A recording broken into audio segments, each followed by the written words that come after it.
Good morning, Rebecca. How are you? Good morning. I'm good. I'm so excited to be here joining you for the Brunch and Bubbles at your Rebecca Minkoff San Francisco store. I know we're drawing people out really early this morning. Yes, well, perfect excuse to get out of bed and shop over some bubbles.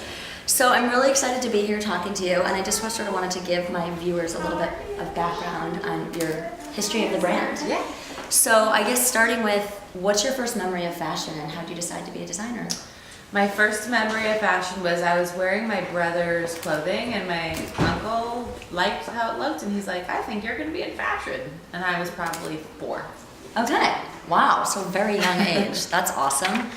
And how would you describe the launch of the brand and sort of the evolution of where you've started and where you've become? I think the launch of the brand happened at a time where, there wasn't really a market of contemporary, so this opening price point after fast fashion didn't exist. So it was really about being able to have an identity, to stand apart from people, to not be so heavily logoed and to be affordable. So that was kind of the sweet spot that I occupied when I first launched. Okay. And then we continued that day, but expanded it and actually lowered our prices since then. That's great. So yeah, we really felt like our girl, we really want to give her good value and fashion right, but not too fashion that it feels dated in a week or two. So something she can have and last for a long time. Yeah, well, it's really nice because it definitely feels high-end fashion, trends you're seeing on the runway, but to your point, it is accessible and it's not over $1,000 for a leather jacket. Right. I mean, this is literally a moto jacket I have in probably 8 colors, and this is my go-to look, so I love it that these are, what, $500 or $600 retail? Yeah. Yeah, it's a great sweet spot. So speaking of fashion, what's your favorite outfit? What can you not travel or live without? I was telling an associate I wear our West Moto, this jacket, all the time, so much so that maybe I'm sick of it after 10 years of wearing it. But I think I'm always wearing like a flirty dress with a moto jacket. It's probably my uniform. Yeah, I might have to add the flirty dress to my uniform because there's always jeans, a moto jacket, and booties. That's plan B. Yeah. Probably most of the time, especially this winter, is what you're wearing. This is the functional New Yorker look. Yes. Even though I'm transplanted into California. Yeah.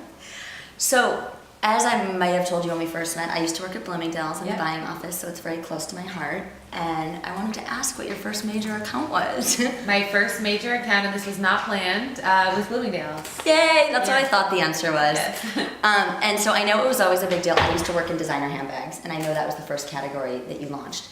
Do you remember the story and sort of when you got that first order? And I do. I remember getting the call. They said Bloomingdale's is here. They just looked at the bags. They might want to order 200 of them. And at the time, that was like an extremely large amount of bags. So Yeah. I was over the moon, but also scared because I had no idea how I would produce something that large. Now, is this when you were still, I was reading an interview, I think, with the Wall Street Journal, and you said you were showing buyers products in your apartment with your roommates coming out in robes. Was this still at that point? This was when I did have a showroom representing me at that point, so there were no buyers in my apartment anymore. Okay.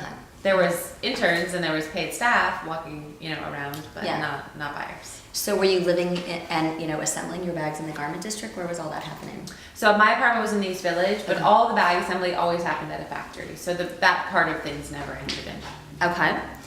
And so speaking of starting with handbags, obviously looking around, you have shoes, you have fashion. How did the brand evolve and sort of what has been your dream for growth and where do you want to take it if you want to add any other categories, maybe kids or more home? I think it evolved in that my background and training was in apparel. So once we launched the bags and we said, let's get our solid footing here in handbags, really like get the organization structured and then we'll launch new categories. So shoes, clothing, jewelry, wearables. I think definitely home is on the horizon, swim someday, and then kids if I have any hair left. Yeah, no, I saw the candles. I mean, home is always good because when people fall in love with a designer, they really want them in all parts of their life. So I think that makes a lot of sense. That's my goal. All parts of your life, I'm there. Yeah. And what is it like working with your brother? I know, he sort of helped you when you ran out of money and needed funding, and now you guys, it sounds like you're really strong partners. How was the family dynamic? I think it's great because we have different skill sets, and I think that what he brings to the table is a great complement to what I bring to the table. We fight sometimes like brothers and sisters do, but I don't know of any brothers or sisters that don't fight. Yeah. So we're pretty good at separating it. Even if we're fighting, we still are able to work. Yeah. We're pretty good at not letting that harm the overall vision and goal. And lately we haven't been fighting, so that's been even better. Great. Well, obviously you guys work very well together looking at the success you've had. So my last question, since we have guests that are dying to come in and meet you, what would you like your customers to know about you, either personally or professionally? Ooh, that's a good question. That I'm normal, I'm down to earth, I like to have fun, and I have no filter. I have a filter when I'm doing this stuff, but in my real life I have no filter to the point of maybe I should have a filter. I've been told that about myself too, so I can totally relate. Being, New Yorkers, I feel like we get honest, direct, and blunt, and not the rest of the country is used to that. Yes, they're not used to, they have their social veneer, and I feel that way real quick. Yeah. Well, good. Yeah. Well, thanks for sitting down. I can't wait for our brunch and bubbles and shopping. Yeah. And this has been a lot of fun. Oh, good. Yeah.